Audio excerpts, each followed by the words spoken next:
avanza la Argentina de Milei? El horizonte final es un estado mínimo, pero ¿hubo alguna vez en la Argentina un estado fuerte? ¿Cómo es el orden mundial? ¿Qué peso tienen los estados? Aparece la figura de Elon Musk, que le gana en Estados Unidos al Estado estadounidense, por ejemplo, en la carrera espacial.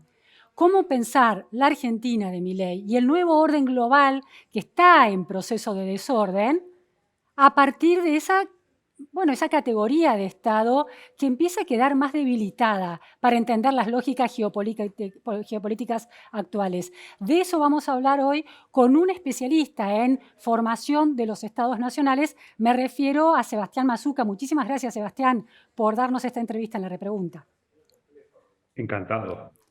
Bueno, Siempre es un gusto estar con vos. y lo mismo es un gusto para nosotros que estés aquí realmente. Sebastián es doctor en Ciencia Política y Gobierno por la Universidad de California en Berkeley, en Estados Unidos. Es investigador y ha sido profesor de Ciencia Política en la Universidad Johns Hopkins y también está basando su trabajo de investigación en el Instituto Tecnológico de Monterrey, una institución muy prestigiosa también en el área de economía y política. Es el autor de Latecomer State Formation, lo voy a traducir directamente al castellano, Formación del Estado Tardío, Geografía Política y Fallas de Capacidad en América Latina. Bueno, un especialista en estas cuestiones. Sebastián, es muy interesante lo que está sucediendo con la Argentina centrada en la presidencia de Javier Milei y el diálogo que tiene esa presidencia con figuras claves del mundo, no solo de la política tradicional, es decir, jefes de estados como Donald Trump, pero también Elon Musk, los dueños del capital tecnológico que se han convertido en figuras claves también en términos de la influencia en los estados. Vimos ahora el nombramiento de Elon Musk en este Departamento de Eficiencia de Gobierno como el Ministerio de Desregulación de la Argentina. ¿Qué significa eso? ¿Significa algo en este panorama que vos has reconstruido muy bien de la formación de los estados nacionales en América Latina y en otros lugares del mundo? Qué buena pregunta. Estoy pensando sobre la marcha porque nunca me planteé esa pregunta exactamente así. Okay. Eh, a ver si sirve plantear esto. Yo ya estoy viendo una contradicción entre Trump y Elon Musk. De primer orden, no sé si en los detalles cómo se va a resolver. Pero Elon Musk es claramente un desregulador, quiere un estado mínimo, y aparte está pensando en futuros probablemente sin estados, ¿no? Cuando habla del interplanetario, eh, y está achicando el estado, y que su propósito es achicar al estado, obviamente, mientras que por otro, aparte es un partícipe muy activo de la economía global, globalizada. Él quizás es el epítome de la globalización. Y por otro lado está Trump, que lo que veo es una persona que amenaza con aranceles, ¿no? Ujú. Entonces ahí veo una contradicción, veo una alianza política muy interesante, que fue una alianza de poner Twitter al servicio de Trump, eh, y esa fue una alianza más bien de medios, de campaña. No, no sé cómo se va a resolver el proteccionismo de Trump, que en buena medida es antagónico con el programa de Milei en la Argentina, y la desregulación de Elon Musk. Uno podría pensar, se puede achicar el Estado y hacerlo proteccionista a la vez. El tamaño, se puede ir achicando el Estado y hacerlo proteccionista a la vez. Eh, en principio sí, no sé cuán sustentable es, no sé cuánto puede durar en el tiempo ese tipo de alianza. ¿Existe Eh, algún caso, Sebastián, de estado mínimo con proteccionismo y prosperidad en el mundo, en la historia o en el presente? a ver, déjame pensar. Mínimo, eh, creo que no, creo que no. Ujú. Creo que no existe un Estado que tenga en el fondo política industrial, que promueva las fábricas, que es lo que va a hacer Trump, o lo que promete hacer Trump, el empleo industrial nacional a través de tarifas, y que sea pequeño. No, no me viene nada, en este momento no me viene nada a la cabeza. A lo mejor algún colega, Ujú. o historiador, economista, tiene algún ejemplo. Yo la verdad es que no lo veo. Además, independientemente de la contradicción que pueda en algún momento surgir entre el achicamiento que propone Musk y el proteccionismo que propone Trump, independientemente de eso, aunque no estuviera Elon Musk en el escenario, tampoco veo cómo el proteccionismo de Estados Unidos puede sostenerse en el futuro. El proteccionismo de Estados Unidos va a costar muchísimos votos a Trump en el mediano plazo. Obviamente va a aumentar el apoyo de trabajadores protegidos, pero la cantidad de consumidores que van a ver restringidas sus opciones de consumo por el proteccionismo, porque aumentan los precios, porque no hay productos chinos, porque no hay productos mexicanos, las dos grandes castigados con los aranceles de Trump, va a ser mucho más grande que el beneficio de corto plazo que va a proveer a los trabajadores. Entonces, no, Estados Unidos no lo veo a eso, digamos. Tampoco, aunque no estuviera Elon Musk, me parece que tiene una contradicción. No se puede ir tanto contra la globalización como amenaza Trump. Ahora, Si no se puede ir de ese modo, a lo mejor eso es perro que ladra no muerde tanto, no muerde o no muerde tanto. ujú. Sebastián, vos has estudiado la evolución, el modo en que se van conformando los estados nacionales, tenés hipótesis muy interesantes. ¿Cómo se inscribe este proceso que atraviesa el mundo en el que la globalización está escalando a estos niveles casi galácticos, como sintetizabas? ¿Cómo describirías el recorrido de Estados Unidos en esa conformación hasta constituirse en un estado fuerte en términos de la capacidad de consolidar políticas públicas, por ejemplo? Sí, ese es un tema fascinante, ¿no? Eh, Estados Unidos es un superpoder. Lo ha sido desde la Primera Guerra Mundial, creo yo. Es muy interesante que Estados Unidos, como yo digo en mi libro, que desafortunadamente no hay una buena traducción al castellano todavía, que los estados de América Latina son débiles porque son latecomers, es decir, son de segunda generación, nacieron después que los estados fuertes de Europa. Nos imaginemos a Suecia, Alemania, estados con estado de bienestar, burocracias muy robustas, capacidad de coordinar a toda la sociedad. Bueno, América Latina, yo sostengo en mi libro, es un latecomer, es de segunda generación, por lo tanto no es como Europa, por razones que creo que hemos hablado en algún otro momento, las podemos repasar más brevemente, ahora las tengo más claras incluso. Lo curioso es que Estados Unidos también es un latecomer. Pero a pesar de ser latecomer, desarrolló capacidades que ningún país de América Latina desarrolló. Entonces es un caso medio extraño Estados Unidos. En buena medida Estados Unidos es el promotor de la globalización, sin duda lo es. Quizás es el principal país que es promotor de la globalización. Que fíjate, cuando un país, cuando un Estado promueve la globalización, está en el fondo promoviendo su autodisolución, porque la globalización en el extremo va a terminar con los Estados, ¿no? Va a terminar con los Estados.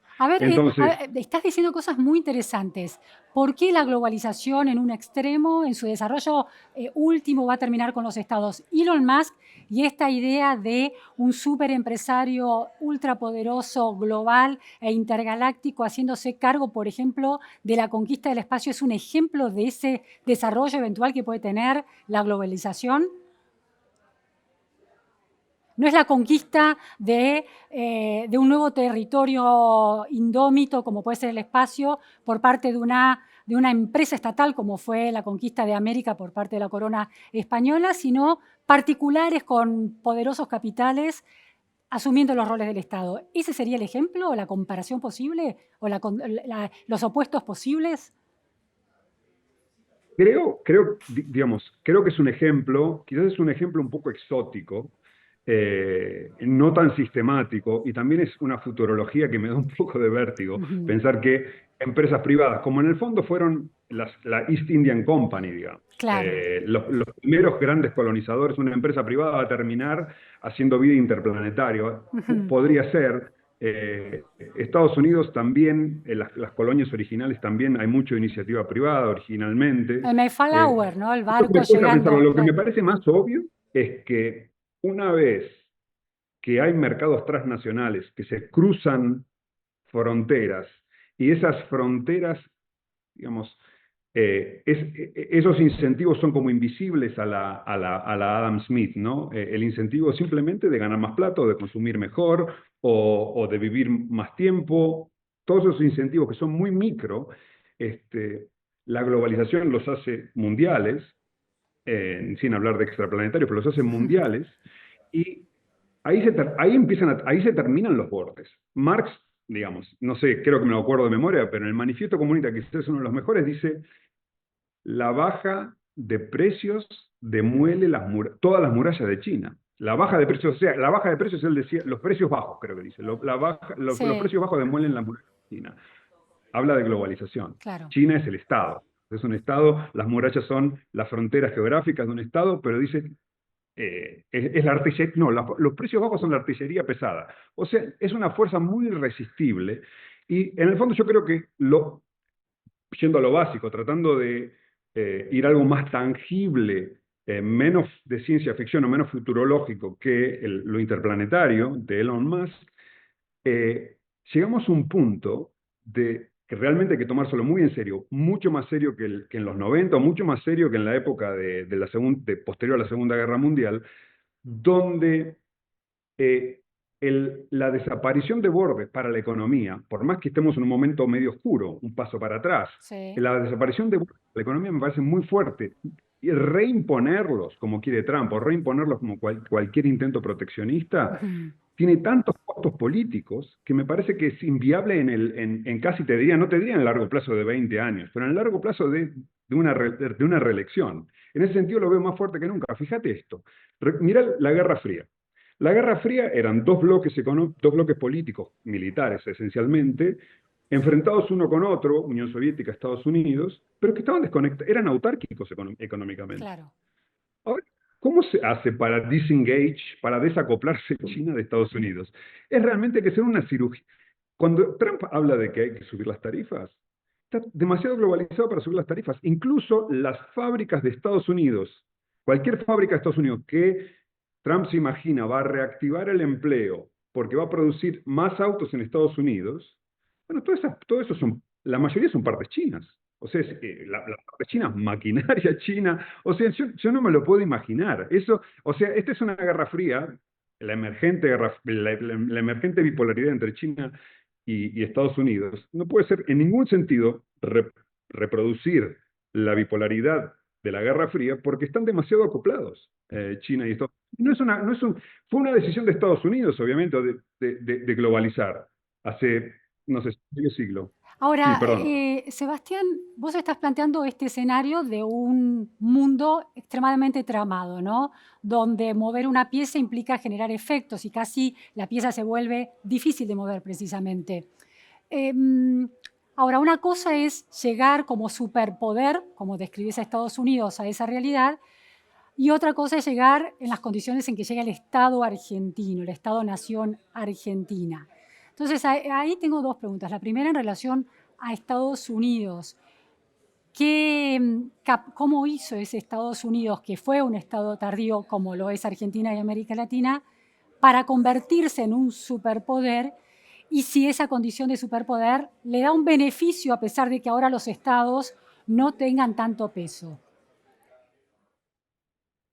Ay, buenísimo. Déjame porque es tanto lo que está pasando, déjame que lo trate de resumir. A ver, Estados Unidos es un superpoder. Como América Latina, esto creo que es súper interesante, y no es que lo digo yo, sino que lo dicen los libros. Uno tiene que reconstruirlo un poco, nada más. Estados Unidos, en casi todas las dimensiones, es sorprendentemente parecido a América Latina, si uno lo mira con ojos beberianos, con ojos de mirar el Estado. ¿Por qué? Bueno, obviamente Estados Unidos nació como país del mismo modo que nació América Latina, que es con dos condiciones muy importantes. Primero, es segunda generación de estados. ujú, Primero y segunda generación. Ya había estados en Europa, con lo claro, cual estos países no pueden parecerse a la primera generación de estados porque simplemente ya hay imperios. sí, Entonces sí, uno nace con imperios, nace periférico, nace claro. periférico. Segundo, Estados Unidos nace como América Latina cuando el capitalismo ya es semiglobal. Sus estados se crean. Con lo cual, las condiciones de partida son sorprendentemente parecidas en Ujú, Estados Unidos y América Latina. ujú. Sorprendentemente. parecidas. Entonces, ¿cómo es que América Latina, partiendo de esas condiciones, naturalmente estaba casi en los dados, estaba casi en el mazo de cartas, estaba que iba a salir el 4 de copas para América Latina, Ujú. en el sentido de que iba a ser estados débiles? Sin embargo, para el mazo de Estados Unidos salió un as, salió un Ajá. superpoder. Que de hecho, entonces, ¿cómo es eso? Bueno, acá hay dos razones. Pienso, aquí es donde un poco creo que hay sí, alguna tesis original. Primero, que cuando uno lo pone así, de que Estados Unidos nació como segunda generación, donde ya había pioneros, y bajo el capitalismo, creo que bajo el capitalismo está bien, como segunda generación no está tan claro. Ujú. Estados Unidos nació, en realidad comenzó a formarse con lo que se llaman las guerras French Indian Wars, que son las guerras indo-franco-indias o algo así, Sí. que es una guerra de 1850, de 1750, o sea, unos 10 años antes que la independencia, donde intervino Francia y en el fondo comenzó la conquista del desierto, entre comillas, o sea, el sojuzgamiento o el doblegar tribus nativas.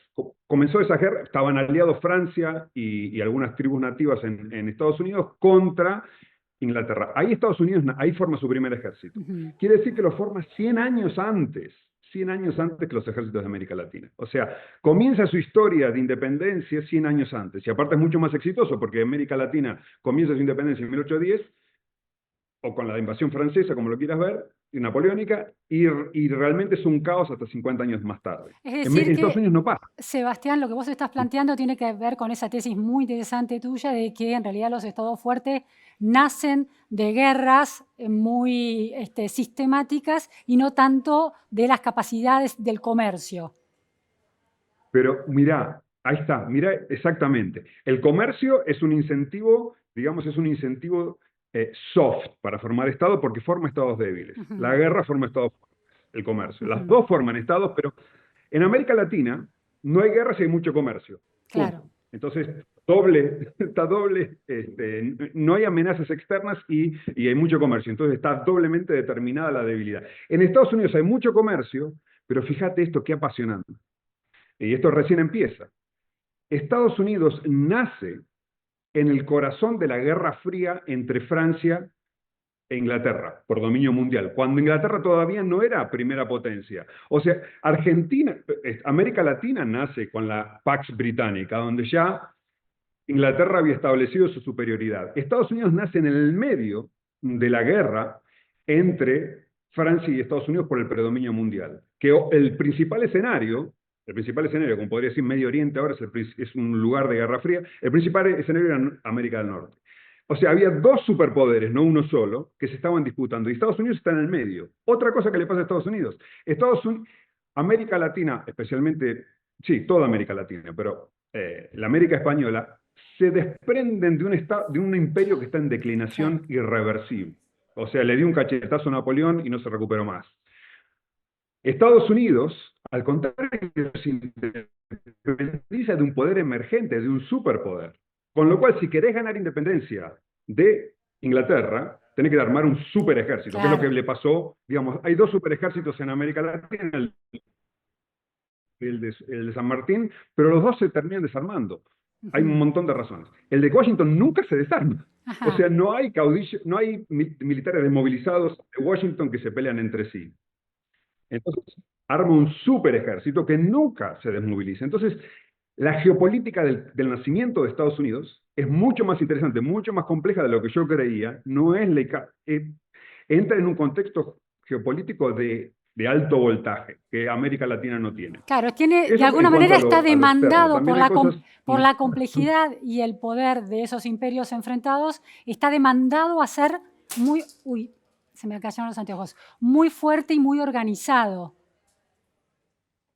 Imagínate que vos tenés un poder exactamente así, pero imagínate, para hacerlo más tangible, imagínate que Argentina se independiza de España, pero además tiene a España, si tuviera todo su poderío, en Paraguay. Claro. Lo tiene ahí, cruzar la frontera y en la frontera, del otro lado de la frontera, en vez de tener a Paraguay, tenés al Imperio Español. Bueno, eso es lo que pasa en Estados Unidos. Estados Unidos independiza de un poder mucho más fuerte, no es España, es Inglaterra, y lo tiene al otro lado de la frontera, lo tiene en Canadá, todavía lo tiene en Canadá, o sea, se tiene que proteger de Canadá, tiene que proteger su costa de Canadá y tiene que protegerse hacia el norte de Canadá, que es el imperio británico. Entonces, la presión geopolítica bajo la cual nace Estados Unidos es fenomenal, fenomenal. Ahora, Eh, te quiero traer al presente, Sebastián. sí, por Este, supuesto, si no, no, porque lo que me interesa es, bueno, Estados Unidos llega a este mundo, a este desorden global que se está recomponiendo y no sabemos bien en qué tipo de composición, en qué categoría sociológica y politológica se va a resumir. Ahora, Argentina es un estado de formación tardía con todas las debilidades, o América Latina lo es, ¿no? Los distintos estados. ¿Perdió entonces la chance de convertirse en superpoder o hay algún otro tipo de evolución posible? mira, yo esto lo vengo pensando, a mí me interesa, me metí en la historia, Sí, justamente como decís vos, y me hice demasiado histórico, excesivamente histórico, y perdí conexión con el presente precisamente porque veo que los estados de América Latina son débiles, no importa qué, cómo lo miran. En los problemas de América Latina, en desarrollo e igualdad social, las cosas más importantes, que son los estándares básicos de desarrollo humano, o sea, expectativa de vida, salud, ingreso. eh, la principal fuente de eso no es como dicen Acemoglu y Robinson, que son muy amigos, que son las instituciones, o Estado grande o Estado pequeño, tampoco, que sea más grande o más pequeño, que es el gran debate, es que tengas un Estado mínimamente capaz. Y uno se pone a rastrear en la historia, va al archivo y se encuentra con que nunca fueron capaces, nunca, jamás. ¿y en el Entonces, por siglo eso, XIX de la generación del 80? bueno, fue selectivamente capaz, Ujú. fue selectivamente capaz. Fue selectivamente, para algunas políticas públicas funcionó muy bien. Claro, la educación eh, pública de ya Sarmiento, por ejemplo. la educación pública de Sarmiento, también, fundamentalmente, todo el roquismo es un gran, provee, no sé si un bien público, pero por lo menos un bien de club, un club good, que es para inversores, provee un marco regulatorio impresionantemente robusto, ¿no? El milagro no fue suerte, o sea, hubo mucho de suerte, pero no todo no fue magia, digamos. Hubo un Estado que acompañó esa oportunidad. Ahí, esas dos políticas, tanto la política de educación como la política de seguridad jurídica, y también con sus tropiezos, la política monetaria que se podría asociar dentro de eso, fue, fue poderosa. Lo que quiero decir es que vos me preguntaste sobre el presente. Yendo para atrás, uno no encuentra muchas excepciones Ujú. sistemáticas. Encuentra debilidad crónica, con algunas desviaciones muy puntuales. Sí, Ahora, frente a la debilidad crónica, la pregunta es, bueno, ¿cómo se sale? claro. Y la verdad es que yo no veo que no veo que se pueda salir bajo el formato de país.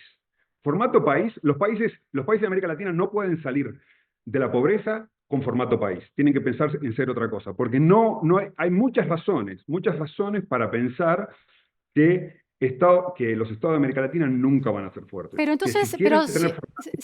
si el formato país no va, y me parece interesante esa idea de formato país, ¿cuál sería un formato posible? El Mercosur, que era como una especie de asociación de países, tampoco funcionó. ¿Cuál es entonces? Bueno, pero el Mercosur no funcionó porque es una alianza de dos países para fortalecer los estados individuales. No es la Unión Europea, es Ujú. esencialmente una alianza entre dos estados para proteger a, a los capitalistas ineficientes de los dos países, que son los que más empleo dan. Nunca fue algo distinto de eso. O sea, no es una zona de libre comercio, es una zona donde es de libre comercio de la industria automóvil que es súper protegida, es súper ineficiente, con lo cual hay muy poco de globalización en eso. Nunca lo vi, no es algo serio. El futuro pasa mucho más se ve muy claramente en todo el mundo. Se ve claramente en la tensión, en la erosión de la democracia. La erosión de la democracia no tiene que ver con la democracia, tiene que ver con estados que no dan abasto.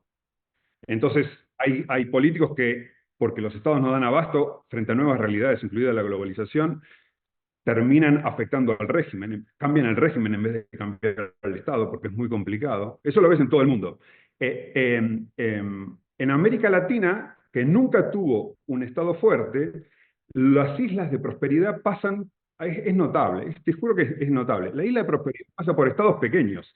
Panamá, bueno, Panamá entre comillas, pero pensemos, Costa Rica, Uruguay, un poquito Chile. Son microestados, son ciudades-estado. Eh, eh, el Mercosur, digamos, ¿qué es el postpaís? ¿Qué es el postpaís? Bueno, el postpaís no es una cosa. El postpaís no es, habrá cosas eh, multinacionales o de bloques, digamos, que es un poco lo que está pasando, es un poco lo que pasó. Europa es una respuesta a Estados Unidos, es una fusión. Estados Unidos mismo no es un Estado nacional, es una fusión, también es una confederación, con lo cual ya comenzó el debilitamiento del Estado mucho antes. Ahora revive China, que nunca fue un Estado, fue siempre un imperio. Es Entonces, vos decir ves que, que el mote... digo, Sí, para pensar en las chances de Argentina, lo que debería reconsiderar es volver a pensar de una manera muy moderna y muy original su federalismo, darle una carnadura real y con efectos concretos a ese federalismo. absolutamente, absolutamente. Ujú. La otra cosa que... Mira, el futuro va a ser de entidades supranacionales y de entidades subnacionales. Ahora es una coincidencia que el Estado, fíjate que estadísticamente improbable, es que la escala territorial óptima para la provisión de bienes públicos, y provisión de bienes públicos incluye defensa, que es el esencial, educación, justicia, derechos de propiedad, si querés un poco de redistribución. Qué loco que todo eso pase a una misma escala. Imagínate que históricamente es una locura, te das cuenta que es una aberración. El futuro ya lo vemos un poquito. Hay supranacional y hay mucho invisible subnacional que yo lo estoy viendo de una manera increíble. ¿Cuántos bancos de desarrollo del mundo, Banco Mundial, Banco Interamericano de Desarrollo y CAF, para hablar de América Latina, están en realidad apoyando no gobiernos nacionales, sino ciudades, ni siquiera subnacionales, están apoyando ciudades? O sea, hay mucho subnacional. Para muchos bienes públicos, la escala óptima de provisión es ni siquiera una provincia, sino a veces un municipio. Entonces, el futuro yo lo veo, digamos, supranacional. Fíjate, la pandemia necesitó una solución supranacional. Si hubiera habido mejores mecanismos supranacionales, hubiera sido menos dolorosa. Putin necesita una solución supranacional. China, si es una amenaza, necesita una solución supranacional. Eso desde el punto de vista militar. Desde el punto de vista de todos los demás bienes públicos, lo subnacional funciona mucho mejor y se está haciendo, se ve. Eh, entonces, pienso que América Latina nunca va a tener Suecia, entonces a ver cómo se la saltea. La cuestión es cómo se la saltea y pasa al post-Suecia, que también Suecia lo está haciendo, menos traumáticamente, pero tampoco sé si esta es una decisión, a ver, lo último que digo acá eh, tampoco sé, digamos, justamente la decisión de autoliquidarse de un Estado no es una decisión que ningún Estado vaya a tomar, o sea, no es una cosa, no es una decisión que va a tomar un presidente. Listo, nos autodisolvemos. Es una decisión que va a ir tomando el mercado, van a ir tomando agentes multilaterales. Te hago en Es ese más complicado. sentido, Sebastián, la última pregunta es, si no la toma el Estado no puede pensar contra sí mismo, de alguna forma, y decidir contra sí mismo, ¿cuánto de caballo de Troya significa la aparición de un Elon Musk como funcionario público en ese suerte de ministerio de regulación en Estados Unidos? ¿O cuánto significa, por ejemplo, la presencia de un canciller, que es uno de los hombres más ricos de la Argentina, a Gerardo Huerta me refiero, o al embajador argentino en Estados Unidos, que es Alec Oxenford, también, que llega a la función pública con sus antecedentes de hombre del capitalismo tecnológico exitosísimo y multimillonario? ¿Cuánto de eso representa esta especie de construcción del Estado que vos te estás planteando? La pregunta es demasiado buena para una respuesta que va a ser demasiado mala. O A sea, ver, te tengo eh, fe. no, pero creo que para push you back, ¿no? Para ir en contra del espíritu de lo que planteas. Yo no creo que más Mercado Libre, Amazon, creo que son mucho más importantes como actores de mercado que como actores políticos, incluso si lo hacen presidente. Y ni siquiera ellos como CEOs, sino los consumidores que usan Amazon, los Ujú. consumidores que usan Tesla, los consumidores que usan Twitter. Ellos son la fuerza.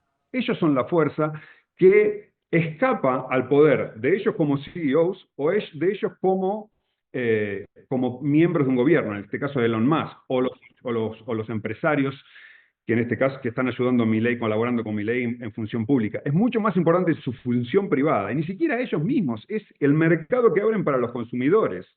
Los, las motos de Rappi, los consumidores, la gente que quiere tener para Navidad a tiempo su regalo para el vecino, o no, o digamos cosas en Estados Unidos. Amazon ofrece medicamentos, ¿no? Las Ahora, farmacias Sebastián, una repregunta final. En esta tesis que vos tenés de que las guerras han sido clave en la conformación de estados eficientes y fuertes y no tanto el comercio, en el presente el mercado es mucho más poderoso que cualquier estado en la regulación de la sociedad y en el modo en que funciona la sociedad. Sí, sí, desde luego. Desde luego que sí. Desde luego que sí, tenés toda la razón.